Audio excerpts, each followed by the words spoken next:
गोष्टी नवी कहाणी आजी आजोबा नित्य सांगती गाती हसती दिशा दहाही आनंदाची नवी पर्वणी ज्ञान रंजन अशी ही खाणी झरा नेऊया श्रोत्यांच्या मनी अनुभव अनुभव. आपण ऐकत आहात जनसेवा फाउंडेशन प्रस्तुत पॉडकास्ट अनुभव 2.0. भारत सरकार आणि राष्ट्रीय सामाजिक संरक्षण संस्था, सामाजिक न्याय व सबलीकरण मंत्रालय आणि जनसेवा फाउंडेशन पुणे प्रस्तुत ज्येष्ठ नागरिकांसाठी पॉडकास्ट अनुभव 2.0. प्रकल्प समन्वयक डॉक्टर आर श्रीधर आणि Ashish Tiwari, programme producer doctor Vinod Shah आणि गणेश डावळे, निर्मिती आधीश पायगुडे, स्टुडिओ एल्कॉम पुणे, ध्वनिमुद्रण मुकुंद फडकले. ज्येष्ठ नागरिकांच्या समस्या, प्रश्न आणि मार्गदर्शन यासाठी टोल फ्री एल्डरली लाईन क्रमांक 14567, टोल फ्री हेल्पलाईन क्रमांक 14567 अर्थात 14567 यावर सकाळी 8 ते रात्री 8 या वेळेमध्ये संपर्क साधावा. मागील भागात मी एक प्रॅक्टिसिंग नेत्रतज्ञ आणि सामाजिक नेत्रसेवा करणारा कार्यकर्ता म्हणून माझ्या अनुभवावर मी आपल्याला मार्गदर्शन केले. आता मला असं वाटतं की मी स्वतः 80 वर्षाचा वयस्क आहे. दररोजच्या जीवनपद्धतीत मी कोणती काळजी घेतो हे थोडे सांगितल्यास योग्य ठरेल. आता घरामध्ये सर्वसाधारणपणे आपल्या सगळ्या हालचाली वयाच्या मानाने रिस्ट्रिक्ट होतात आणि त्याला अनेक प्रश्न निर्माण होऊ शकतात. त्यामुळे घरामध्ये घसून पडणार नाही याची काळजी आपण घेतली पाहिजे. कारण या वयात तब्येत चांगली असली तरी फ्रॅक्चर झाल्यामुळे कित्येक लोकांचे जीवन कमी झालेलं आहे. त्यामुळे यासाठी बाथरूममध्ये विशेष चटाया मिळतात ज्यामुळे पाय घसरू शकत नाही. उठण्यासाठी 2-3 ठिकाणी बार लावावेत. अंघोळीसाठी बसण्यासाठी उंच स्टूल असावे. टॉयलेट पण उंच असावे. साबणाचा वापर झाल्यावर पाणी टाकावे. पायात साधी चप्पल वापरावी. हे सर्व वयस्क वयात फ्रॅक्चर होऊ नये म्हणून करावे असं मला वाटते. जमिनीवर चुकून जर पडलो आपण तर शक्यतो हात टेकावा, कारण त्यामुळे हाताचं फ्रॅक्चर होईल पण खुब्याचं फ्रॅक्चर टाळता येतं. हे मुद्दामून लक्षात ठेवा, कारण खुब्याचं फ्रॅक्चर हा फार मोठा प्रश्न आहे. हाताच्या फ्रॅक्चरवर निभावलं तर फार बरं असतं. शिडी किंवा उंच स्टूलावर चढून वस्तू काढण्याचा प्रयत्न करू नये. झोपेतून एकदम उठून बसू नये.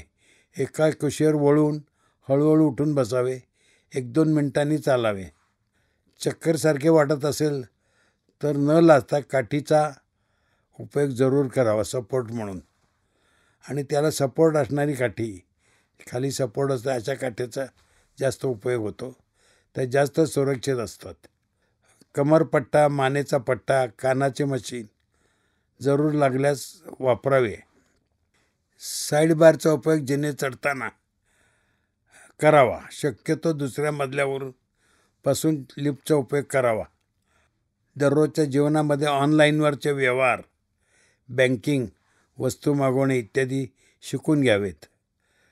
गर्दी गजबज बस टाळावी.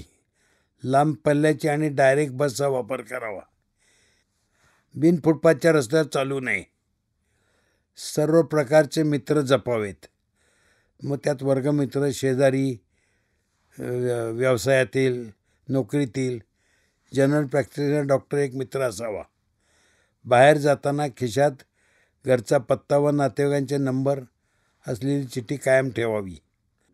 दुचाकीचा वापर जर काही लोकांना करायचा असेल, जमत असेल, त्यांनी हेल्मेटचा वापर करून आणि छोट्या अंतरासाठीच दुचाकी वापरावी.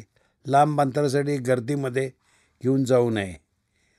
नियमित सोपे व्यायाम, त्याच्यानंतर ध्यानधारणा करावी, विशेषतः सकाळच्या पहाटेच्या वेळात. विरंगुळा, गप्पा, सामाजिक कार्यक्रमात सहभाग होणे, वाचन, मनन, चिंतन, टी व्ही, मोबाईल, कॉम्प्युटर यांचा माफक उपयोग करावा. नियमित औषधे व वैद्यकीय तपासणी चालू ठेवावी. झोप साधारण 7 ते 8 तास झाल्यास ती शरीराला फार उपयोगी पडते. रात्री 7च्या आत हलके जेवण, 9च्या आत झोपी जावे. दुपारची वामकुक्षाचाही उपयोग होतो. आता मी थोडासा आध्यात्मिक गोष्टी सांगणार आहे, कारण या मी स्वतः करत असल्यामुळे आणि त्याचा फायदा मला जाणवतो आहे. आणि माझे जेवढे मित्र या वयातील हे करतात त्यांनाही त्याचा फार उपयोग होतो आहे. त्यामुळे हे मी शेअर करावं असं मला वाटतं आहे. या वयातील सर्व प्रश्नांना सोपे उत्तर म्हणजे मनःशांती आहे आणि तोच सुखाचा मार्ग आहे. आपण आनंदी आणि समाधानी राहणे हे आपल्या विचारसरणीवर अवलंबून असते. प्रत्येकाचं भाग्य व प्रारब्ध त्याने पूर्वजन्मामध्ये केलेल्या कार्यावर अवलंबून असते. सुदैवाने ते आपणास माहीत नसते. आपल्या आत्म्यामध्ये त्याची नोंद असते. त्याप्रमाणेच प्रत्येक माणूस वेगळा वागतो हे आपल्या लक्षात येईल. आपल्या अवतीभोवती विचित्र घडणाऱ्या गोष्टींचा उलगडाही होतो. त्यामुळे कोणतेही प्रश्न विचारायचे नाहीत. निरपेक्ष व स्थितप्रज्ञ मनाची परिस्थिती ठेवून घडणाऱ्या घटनांकडे पाहावे. हे असेच होणार आहे, विधी लिखित घडले आहे, घडते आहे. आपण त्याबद्दल शंका काढायची नाही असा विचार करून वैराग्य आणले पाहिजे. जे आपल्याला मिळायचे होते ते मिळाले असे म्हणून मनी समाधानी वृत्ती ठेवावी. कलियुग जाऊन नवीन सतयुग येणार आहे. आपणास पवित्र होऊन तेथे जायचं आहे हे लक्षात ठेवायचं आहे. कोणाची तुलना किंवा कोणाची स्पर्धा करायची नाही. आपल्याबरोबर सर्वांचे भले हो अशी प्रार्थना कायम करायची आहे. भूतकाळातील दुःखी घटनांची आठवण कधीच करायची नाही. आनंदी स्मृती ठेवायस हरकत नाही. आत्तापर्यंत पोहोचलो याचे परमेश्वराचे आभार मानावे. कोणताही आणि कोणाबद्दलही कुविचार आणायचा नाही. परमेश्वर त्यांचे भले करू असं म्हणून गप्प बसावे. मला वाटते ही मनोवृत्तीची जोपासना केली तर आपले शारीरिक आजार ही कमी होतात हा अनुभव आहे. मन चंगा तो कठोती में गंगा हे लक्षात ठेवावे. सेफ्टी या वयामध्ये सेफ्टी, सिक्युरिटी आणि कम्फर्ट हे जीवनाचे भाग आपण लक्षात ठेवावे. कुठे आपण किती रिस्क घ्यायची आणि किती उत्साह दाखवायचा हे आपण ठरवावे. वार्धक्य आनंदी सुखासमाधानी राहिलं पाहिजे हे आपल्या मनावर असतं. मी त्यासाठी प्रयत्न करीत आहे आणि मला त्याचा चांगला उपयोग होत आहे म्हणून हे सांगू इच्छितो.